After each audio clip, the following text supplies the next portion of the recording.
let's turn to our guest, Aurélie Godard. She joins us from Médecins Sans Frontières. Aurélie, thank you for joining us. Just to remind people, that is Doctors Without Borders. Tell us about your take on the situation. Clearly, we're having this discussion happening in Cairo. Do you have any sense, any feeling that this will have a positive outcome for the people you've been trying to help? I really wish it has, because if any offensive happens in Rafah, it's going to be a catastrophe. It's already a disaster, so we can't think about it going more in a horrifying situation. People are already exhausted, as you said, living in very poor conditions with poor access to care. So if there's any offensive, it's going to be a pure disaster, even worse than it is now. So I'm out of words to think about what could happen, and so is the Palestinian people gathered there. It's one of these things, the expression humanitarian catastrophe has been coined by Guterres of the United Nations. You've just said you're out of words because of what you've seen and what you know people are going to go through. If this bombardment of Rafah goes ahead, if the Israelis go ahead with this, what can you give us a sense of what you think will happen? So it's going to be a disaster for people being wounded, of course, people not having access to care. The hospitals are to the size of a city that is 250,000 people. And these hospitals are already overwhelmed, even without the wounded, just because there's more than 1.3 million people in Rafah right now. So it's going to add insult to injuries. And then the sense of panic that is starting to grow within the population will as well lead to more uncoordinated movement. And these people have been pushed back to the south already a few times, not always in safe condition. And they have nowhere else where to go. So they are basically trapped, cornered between the sea and the border. So there's no way a ground offensive or intense bombardment is without mass casualties among civilians. Aurélie, Israel will say it's hunting out Hamas operatives, but the statistics show that of the over 28,000 people killed, most are civilians, many women and children. What do you think about Israel's claim that it's hunting out Hamas operatives? I'm unfortunately not on the military side. I can only tell you the patients we saw at the hospital, victims from, I would say 100% of them victims from bombardments.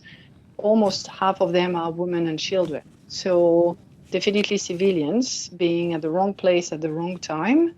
And with bombardment, there's no way that there's no collateral damages, right? Even though you're hunting the bad guy, he's still living in a building where a lot of other people are living. So the patients are looked after. Well, they were civilians and just, wrong time, wrong place for them, unfortunately. And it's not the first time over the years that there's been an accusation of this being disproportionate use of force by Israel. Once again, that accusation's being made. You've stated how concerned you are for people there, ordinary civilians who live in Gaza, but you have your own people there too. You must be concerned about them. So most of the humanitarian aid, the little humanitarian aid that penetrates into the Gaza Strip is mostly based in Rafah because it's the more secured, not a safe place, but at least the more secured for us to operate. So, of course, an offensive in Rafah will as well impact not only the national health system, but as well the little humanitarian aid that is in place in Rafah.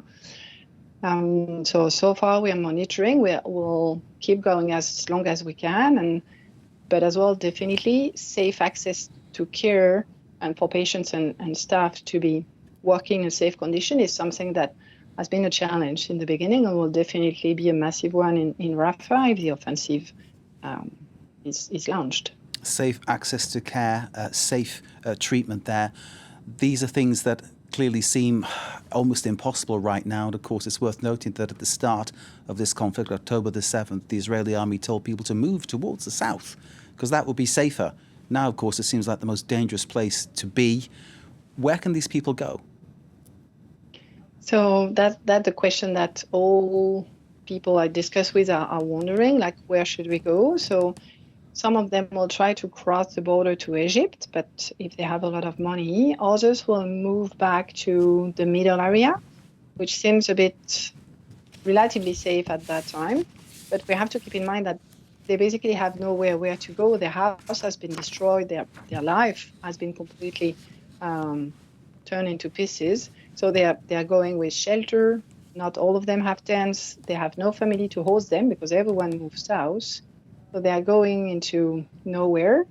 And even in middle area, it's not combat free. It's not safe. It's not.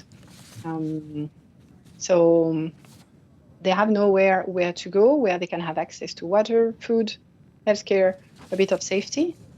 I mean, this place doesn't exist in Gaza Strip right now, so they are trapped.